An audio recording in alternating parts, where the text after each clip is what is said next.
নমস্কার বন্ধুরা, Bengali food জাংশনে আপনাদের সবাইকে আবারও একবার স্বাগত জানাই। আজকে আমি আপনাদের জন্য নিয়ে এসেছি সবার পছন্দের একটি রেসিপি, সেটি হলো চিকেন বিরিয়ানি। আজকাল ছোট থেকে বড় কম বেশি প্রত্যেকেই কিন্তু আমরা বিরিয়ানি খেতে পছন্দ করি, কিন্তু অনেকেই আছেন যারা বাইরের বিরিয়ানিটি অত পছন্দ করেন না একটু গন্ধের জন্য। আমি কিভাবে বাড়িতে দারুণ স্বাদের বিরিয়ানি খুব অল্প সময় করে ফেলি তার রেসিপি আজকে আপনাদের সাথে শেয়ার করব। আমি কিন্তু প্রায় মাঝে মাঝেই এই চিকেন বিরিয়ানিটি তৈরি করি। আশা করি আমার রেসিপি আজকে আপনাদের ভালো লাগবে। চলুন দেখে নিই। এখানে একটি পাত্রে প্রথমে বিরিয়ানির চালটি আমি ভালো করে ধুয়ে নিচ্ছি। এখানে আমি 500 গ্রাম মতো চাল নিয়েছি। চালটি ধুয়ে আমি জল দিয়ে আধা ঘন্টার মতো ভিজিয়ে রাখবো। অন্যদিকে দারচিনি, স্টার এনিজ, এলাচ, লবঙ্গ নিয়ে আমি ফুটন্ত জলের মধ্যে দিয়ে দিচ্ছি। আপনারা চাইলে একটি ন্যাকড়ার পুঁটুলি করে তাতেও দিতে পারেন। এরপর ভিজিয়ে রাখা চালটি আমি এর মধ্যে দিয়ে দেব। সুন্দরভাবে প্রথমে বিরিয়ানির রাইসটি আমি তৈরি করে নিচ্ছি। জলটি যখন ফুটে উঠবে তখন এর মধ্যে পরিমাণ মতো লবণ ও 1 চামচ মতো কেওড়ার জল আমি দিয়ে দিচ্ছি। ভাত কিন্তু পুরোপুরি তৈরি করা যাবে না, 50 থেকে 60% মতো রাইসটি হয়ে গেলেই এটি ছেঁকে তুলে নিতে হবে। এরপর একটি বড় পাত্রে খুলে রেখে দিতে হবে। অন্যদিকে আমি চিকেনের লেগ পিসগুলো একটি চাকুর সাহায্যে ভালো করে কেটে নিচ্ছি, যাতে ভালো করে চিকেন পিসগুলোতে মশলা ঢুকে যায়। আজকে যদি আপনাদের আমার রেসিপি ভালো লেগে থাকে তাহলে একটি লাইক, কমেন্ট ও শেয়ার করতে একদমই ভুলবেন না। আর আপনারা যদি আজকে আমার চ্যানেল নতুন ভিজিট করেন তাহলে চ্যানেলটি সাবস্ক্রাইব করে পাশে থাকা বেল বাটনটি চাপ দিয়ে দেবেন। আমি যখনই কোনো নতুন রেসিপি দেব আপনারা খুব সহজেই দেখে নিতে পারবেন। এরপর চিকেনের ম্যারিনেশনের জন্য আমি লবণ, হলুদ, কাশ্মীরি লঙ্কার গুঁড়ো, কাঁচা লঙ্কা বাটা, আদা রসুনের পেস্ট ও অর্ধেক পাতিলেবুর রস দিয়ে ভালো করে মাখিয়ে দিচ্ছি। এর মধ্যে এখানে আমি 1 চামচ মতো টক দইও ব্যবহার করেছি। এই মাংসটিও আমি মোটামুটি 10 থেকে 15 মিনিট মতো মাখিয়ে রেখেছিলাম সমস্ত কিছু দিয়ে। আপনারা যদি আজকে আমার ভিডিওটি ফেসবুক পেজ থেকে দেখে থাকেন তাহলে পেজটি ফলো করে লাইক করতে একদমই ভুলবেন না। একদিকে যখন মাংসটি ম্যারিনেট হচ্ছে, অন্যদিকে কড়াইতে আমি তেল দিয়ে দিয়েছি। এর মধ্যে পেঁয়াজ কুচি ও টমেটো কুচি দিয়ে দিচ্ছি। দিয়ে দিলাম সামান্য লবণ ও সামান্য হলুদ। ভালো করে সমস্ত কিছু ভেজে নেব। এরপর একটি গ্রেভি মতো আমি তৈরি করে নেব।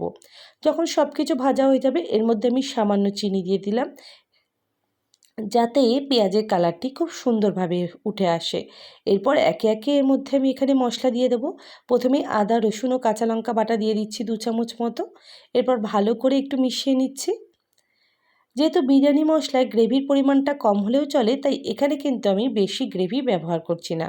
আপনারা মোটামুটি 1 ঘন্টার মধ্যেই একটি বিরিয়ানির পুরো রেসিপি তৈরি করে নিতে পারবেন।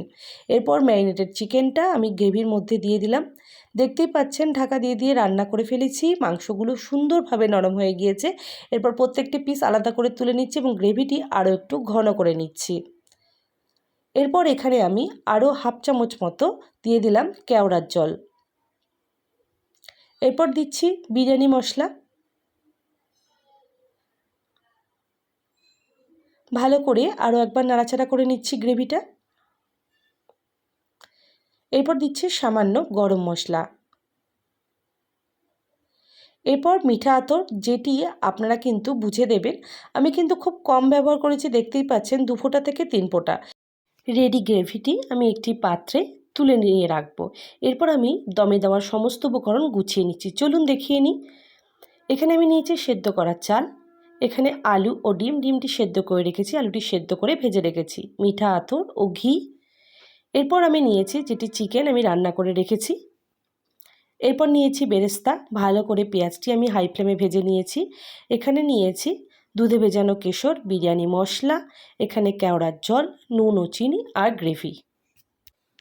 এরপর যেই পাত্রে আমি বিরিয়ানিটি দমে দেবো সেই পাত্রটি গরম করে আমি এখানে 1 থেকে 2 চামচ মতো ঘি দিয়ে দিয়েছি। তারপর কিছু তেজপাতা এর ওপর দিয়ে দিয়েছি। এরপর দিয়ে দিচ্ছি গ্রেভি, যেটি আমি তৈরি করে রেখেছিলাম, আগেই আপনাদের দেখিয়েছি। এরপর কিছুটা গ্রেভি দেওয়ার পর এর ওপরে আমি দিয়ে দিচ্ছি আমি যেই রাইসটি আগে রেডি করে রেখেছি সেই রাইসটি কিছুটা পরিমাণ। এইভাবে লেয়ারে লেয়ারে সব কিছু আমি একে একে করে দিয়ে নেব। এরপর রাইস দেওয়ার পর আমি এখানে পরিমাণ মতো নুন ও চিনি মিশিয়ে দিয়ে দিলাম। এরপর দিচ্ছি বিরিয়ানি মশলা। এরপর সামান্য কেওড়ার জল, সামান্য দুধে ভেজানো কেশর, এরপর আবারও আরেকটু গ্রেভি। এরভাবে লেয়ারে লেয়ারে প্রত্যেকটা জিনিস আপনারা দিয়ে দিয়ে বিরিয়ানিটি তৈরি করে নেবেন। এখানে আমি দিচ্ছি বেরেস্তা, যেগুলো আমি আগেই রেডি করে রেখেছি। আবারও সামান্য একটু কেশর দুধের জল, এরপর সামান্য চিনি ও লবণ। প্রত্যেকটা লেয়ারে কিন্তু এইভাবে সব কিছু দিয়ে নিতে হবে, যেই জিনিসগুলো আমি এখানে আগে থেকেই রেডি করে রেখেছি।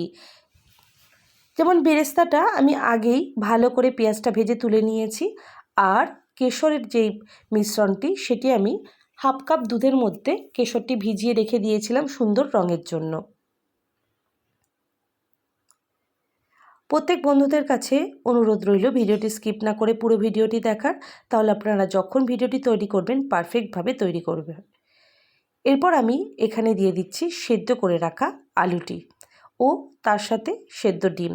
এই ডিম আর আলু না হলে বিরিয়ানিটি যেন আমার ভালো লাগে না, তাই আমি এখানে কিন্তু ডিম আলু দিয়েই বিরিয়ানিটি করেছি। আলুটি ভালো করে সেদ্ধ করে তারপরে আমি ডিপ ফ্রাই করে ভেজে নিয়েছি, আর ডিমটি নর্মালি সেদ্ধ করে নিয়েছি। এরপর রান্না করা চিকেনটিও ওপর থেকে দিয়ে দিলাম। সব কিছু লেয়ারে লেয়ারে দেওয়ার পর আমি ওপর থেকে জাস্ট 1 থেকে 2 ড্রপ মতো মিঠা আতর দিয়েছি। আপনারা চাইলে স্কিপ করতে পারেন যদি গন্ধটি একেবারেই ভালো না লাগে। এরপর ঢাকনা দিয়ে তলায় একটি চাটু দিয়ে পাত্রটি আমি বসিয়ে দেব। আরেকটি জিনিস যেটি আমি অ্যাড করেছি আমার বিশেষ পছন্দের জন্য, সেটি হলো ধনেপাতা। আমি খেতে খুব পছন্দ করি, তার জন্য দিয়েছি। আপনারা চাইলে পুরোপুরি স্কিপ করতে পারেন, এর বদলে আপনারা পুদিনা পাতাও ব্যবহার করতে পারেন বা কোনো কিছু নাও দিতে পারেন। দেখতেই পাচ্ছেন গ্যাসের ফ্লেমটি আমি খুব লোতে করে দিয়েছি। এরপর একটি ভারী চাটু দিয়ে তার উপরে কিন্তু আমি পাত্রটি বসিয়ে দিয়েছি। আমাদের বিরিয়ানি আজকে পুরোপুরি রেডি হয়ে গিয়েছে এবং দারুণ সুন্দর একটি গন্ধ বেরিয়েছে। বিরিয়ানির প্রসেস কিন্তু অনেকটি বড় হয়, আমি এখানে খুবই সংক্ষেপে আপনাদের জন্য আজকে রেসিপিটি শেয়ার করেছি। আশা করি আজকে আমার রেসিপি আপনাদের খুব ভালো লাগবে।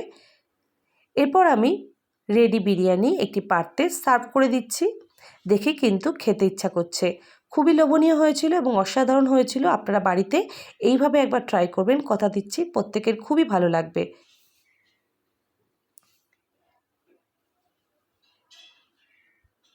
সবাইকে অসংখ্য ধন্যবাদ আজকে আমার ভিডিওটি দেখার জন্য। সবাই খুব ভালো থাকবেন, সুস্থ থাকবেন। দেখা হচ্ছে পরের